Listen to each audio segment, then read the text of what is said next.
My name is Habibi Habibi. I'm coming to you live from Jerusalem tonight. We have once again a wonderful report for you. As you know, I am the international religious reporter for CNN. We've been following a crowd of religious fanatics all over the Middle East. And we have finally pinned them down tonight, and we're going to have an exciting interview. But before we get to the interview, you have to have some history behind what you're going to see. Back in the Middle Ages, there was an Aboriginal Irishman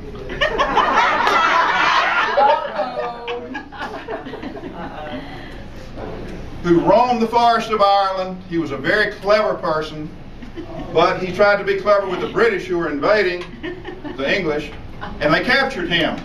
But he was so much trouble they traded him to the French. The French put him in a jail, but he convinced them that he was a great fighter.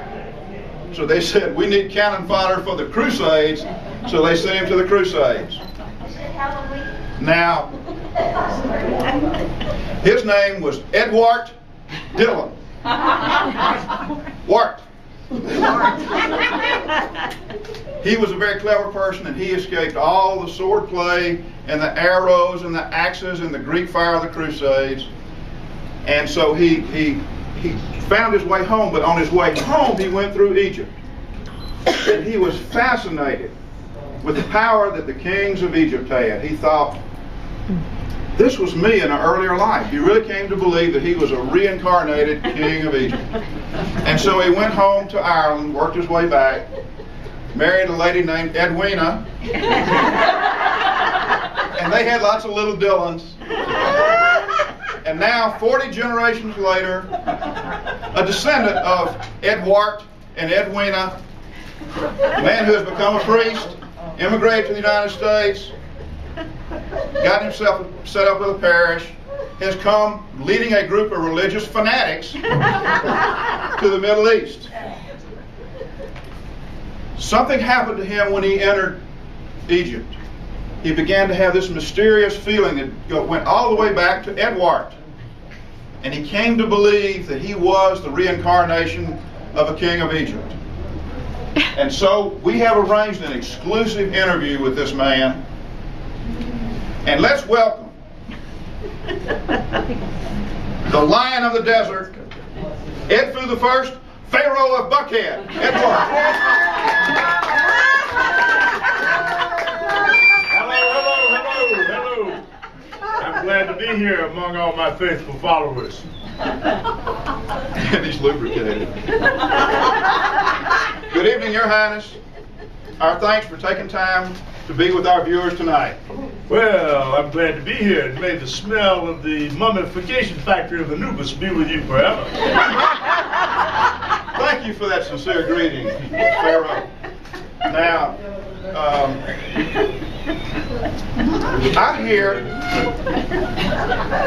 I saw someone traveling with you. Who was that? Oh, that's the chief of my security. His name is Ali Kojak.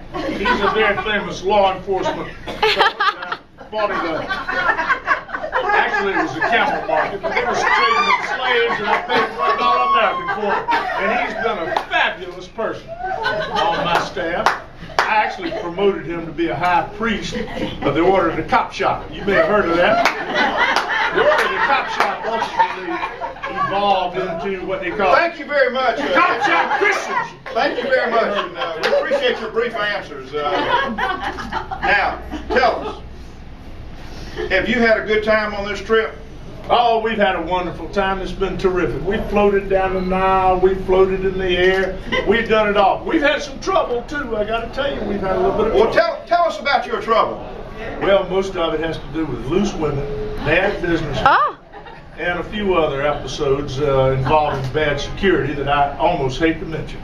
Well, what happened? Well, I got to tell you. The first thing involved loose women.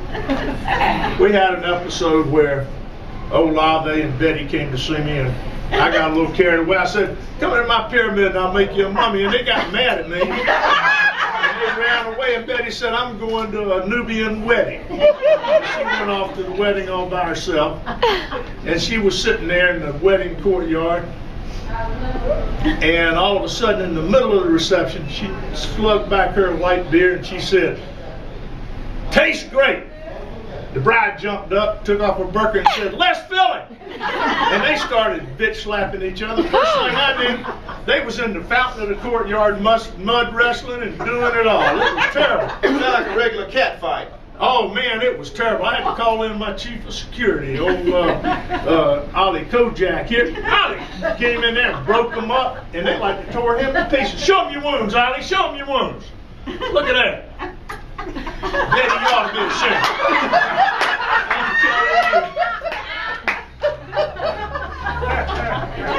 Would you say they were a couple of Habibis? Oh, I'm telling you what, they're sirs. Big George we call circumference.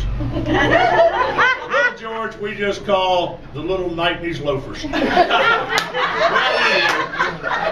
Anyway, back to the story here. Anyway, George decided he was going to start an Egyptian theme park back in Enterprise, Alabama. In Enterprise, Alabama. He was going to build pyramids, temples.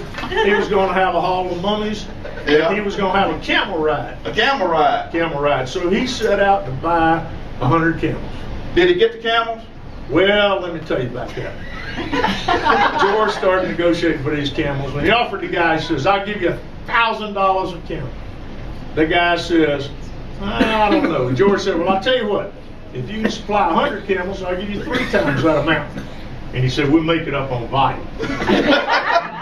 Well, George graduated from the Enterprise High School, I think. I believe he did. But the problem was George had raised all his capital from the pilgrims he was traveling with, and they got upset about the deal he made. They decided they need a better negotiator. Need a professional. A pro, an absolute pro. Who did they call on? We called on Yvette. We called on Yvette Rabbery to come in and take over the negotiation. And it worked really well, I'm telling you what. I've heard she is a brutal negotiator. It was unbelievable. We ended up with 100 camels, and we only had to pay the guy.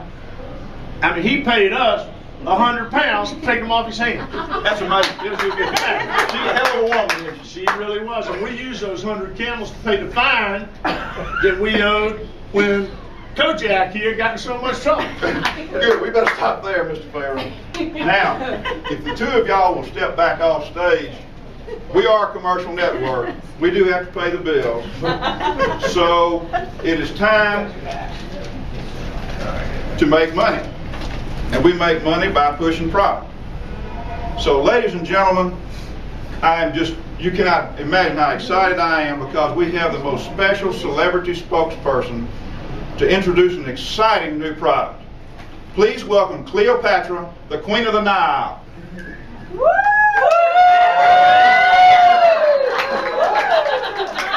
Oh, baby! Welcome to our program, Miss Cleopatra. Habibi, it's so good to be here with you. Anyway, well, now before we get to the product introduction, let's talk about your background. Oh, let's talk about my background. Which is very extensive. Now, I understand you used to be a cheerleader for a professional soccer team, the Luxor Scorpions. Is that correct? I was head cheerleader. Head cheerleader. I see. Well, do you remember the cheer? I do remember the cheer. Would you do it for us? If you will stand right there in front of me and be my squad. Oh no, you need to stand right there and turn around. Let's go, Scorpion. Let's go, Scorpion. Sting them, sting them, sting them till they die.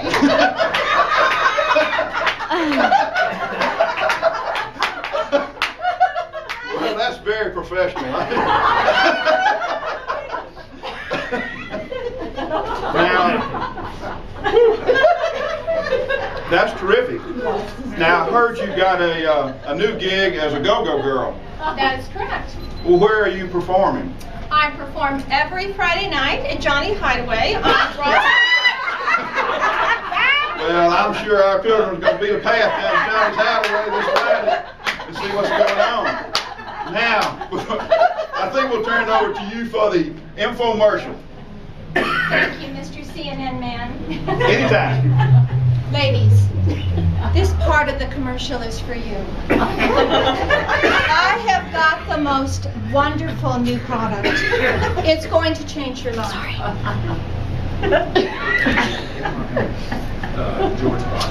We have been working on research. And we have developed a super powerful aromatherapy. Just for ladies. It has 2 specific benefits. Number 1, it will make the men wild with desire. But most importantly, and number 2, it will make them your slave. You will have complete control over them. You know all those pesky little details and chores at home, things they don't like to do when they're feeling lazy. Your wish will be their command. Well, that's a mighty big boast, Miss Cleopatra. But I'm kind of skeptical. I'd have to see some proof of this. Let me show you how it works, Mr. CNN man. I'll tell you what. How about just the next guy that walks by? We'll see if it works on him. Wait 1 minute. Uh-oh. It's the application. Very important. Well, let's see who the next guy is that walks by and see what happens.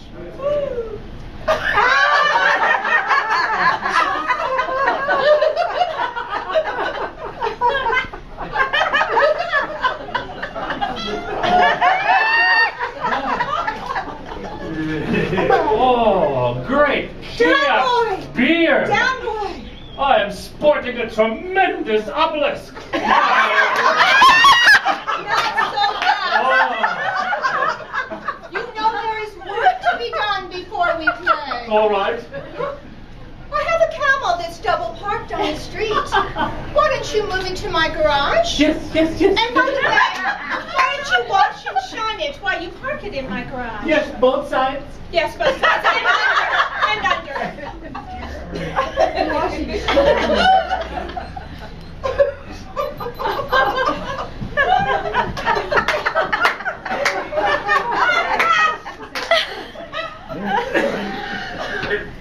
It is finished!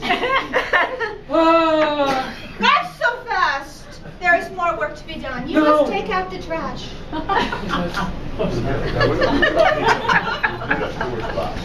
Excuse me. Oops. Not that trash. That was good line. Is that what you call taking out the trash? It is the Egyptian way. What am I to do? Very well, madam. Why don't you go down to my barge, Mirage, and we'll cruise the Nile together. But hurry, I will keep a tub open for you. You wait. You see, Mr. CNN man, it works. I believe, sister. Now, that was great, but how much does Viper cost? Well, is it the tonight price? How much? Special deal tonight. Special deal. The next half hour. Next half hour? How much? 500 American US dollars, and I will throw in 4 little but just in the next half hour. Well, that's a lot of money. A whole lot of money. Where does all that money go? Well, you will all be happy to know Viper is a non-profit. 10% of the profit goes directly to the needy orphans at Holy Spirit Preparatory School. The needy Poor Ave starts eyeballing the captain of the damn boat. Rashid Mohammed. And you know, these blunts, they got ropes and chains and all kind of stuff that can control the direction. And he's up there pulling the thing off, making it go high, low. Ave said, "Can I pull your chain?" I'm telling you what, Rashid looked like he was gonna melt. So we rode around a while. It was Tell us terrible. some more. Well, it was horrible up there watching her flirt with him. And I thought it was all over, but we came in over sugarcane field and we landed next to a big ditch. Well, it was all over and everybody went home, right? No, it No? got even worse. They got out and started doing the dance of the seven veils. And she was Right there in the damn... right there in the sugar patch. Right in the sugar cane patch. And Rashid Muhammad was going absolutely crazy. He watched it as long as he could, then he had to jump her bones. It was terrible. I didn't know what to do, so I called my good law enforcement officer here, Ali Kojak, and he came to the rescue. What did he do?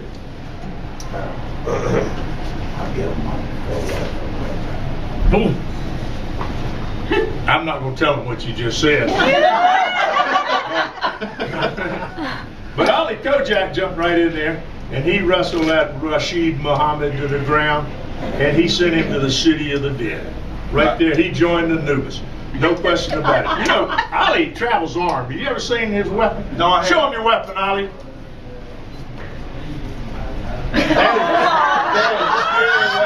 That is a scary weapon. That's called an Axe K-47. Well, did all this trouble come from just a couple of these wild women, or? No. There's more? There's some more. Oh my God, who was it? Well, I got to tell you. One night when we were going floating down the Nile on the boat. On the boat. Some of y'all might remember we had a belly dancer. And we watched it for a while. We thought it was pretty tacky, and we went to get her. Right. Well, Sonic Jane and Alvaro. Did she sneak out on him? Well, I'm gonna tell you what. I heard the key click. Yeah. And I stuck my head out the door, and I saw Jane about midnight heading up for the lounge deck. And she was dressed, What was she gonna do up there? She was dressed in see-through pantaloons. She heard there was a whole raft of Saudi princes up there. The Saudis were there, huh? I'm telling you what, from Saudi Arabia, and she did the dance of the seven veils, drove them absolutely crazy. Well, what did they do? Well, they went nuts. They got up and tried to jump her, and they got to fight with each other over who was going to get to go home with Sonic Jane. And it turned out, I thought there was going to be, the boat was going to sink. I didn't know what to do. So I called. Let me guess what you did. What did you think I did? I think you called on Ali Kojak. I did. I called on the security man. Broke it up and paid them off, right? Well, not exactly. What he did is he just rousted them up and took them and threw them off the upper deck. You know those desert boys don't swim too good. There was an end to it. We're going to insult everybody tonight. All right. And we had one really serious problem. Tell me about it. This was almost an international incident. It was terrible. Yeah. We had one of our group was kidnapped. Kidnapped? Kidnapped by a marauding band of Nubian aromatherapists. Nubian aromatherapists? That sounds terrible. Marauding band of Nubian aromatherapists. It was terrible. So, you know, Kay got separated from the group for a while. And we called everybody together for dinner, and we sounded off our numbers. 1, 2, 3. Yeah. Well, whatever her number was, never answered, and we started looking for her. We never could find her. I sent Ollie out. He came back and said, "She's been kidnapped, boss. I don't know what to tell you, but she's off with the Nubian aromatherapist. She's gone forever." Turns out, the chief of the tribe fell in love with her. He did? He did, absolutely. He gave her a new name. He called her White Flower. And, I mean, he was getting ready to marry her. Well, what did the aromatherapist do? Well, they didn't have much choice. My chief of security here, Ali Kojak, set up a rescue operation, and he rescued her right on the eve of her wedding. Wow. And the chief was very disappointed. But you know, White Flower lives on in the minds of the Nubians. How did they do that? Scent number 8. White Flower. That's a wonderful story. I appreciate you sharing that with You're quite welcome. us. Wait. Hold on. There's a breaking story. Breaking stories coming over the lines. Just coming out of Cairo. Your Highness, there's a crisis. Uh-oh. Someone has begun an attempted coup to usurp your kingdom of Buckhead and replace you as the high priest. It'll never happen. Never happen. Would you like to know who it is? I would love to know. I'll kill him. I'll do everything. Well, it says here on the wire release that he calls himself Ali Obama. Ali Obama is correct. I'm the Ali Obama. Well, you're an awfully ugly looking fool if you think you're going to overtake my throne. Where did I get my sunglasses? And this ain't Texas home, Texas over there. I know you better good. I can't read with sunglasses on. Let me get there. I got mine. Ali Ed Food, you're old and wrinkled. And I'm going to take over the kingdom of Buckhead, and I'm going to be the high priest. Well, you're an old fool. I've been acting like I'm old and decrepit, but I'm really a young man and strong and in my prime. And you're in deep yogurt, buddy. And I'm going to order my chief here, Ali Kojak, to take you into custody. No, we can't take me yet. I got something else to you got some more lines to say, Ali. Let him learn this case here.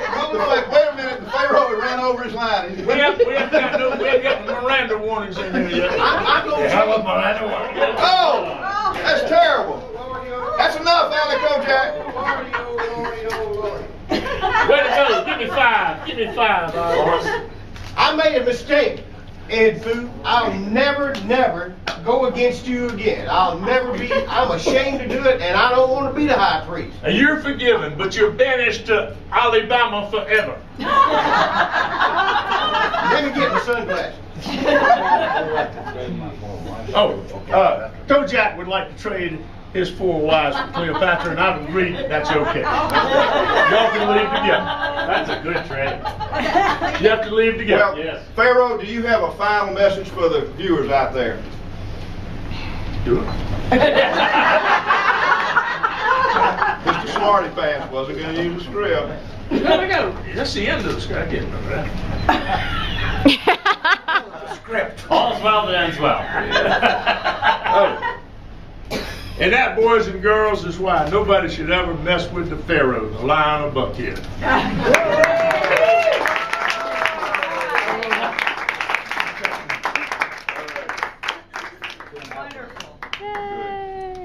You guys. Costume. Hey, George, All right, George. can we get a picture? That was at the beginning. You have to have a lot of parts, and some of them are going to fade. All right. Anybody thinks these look like donkey ears is going to be something. Get close together. Get close together. Calling those things donkey ears is an insult. They'd be right about that.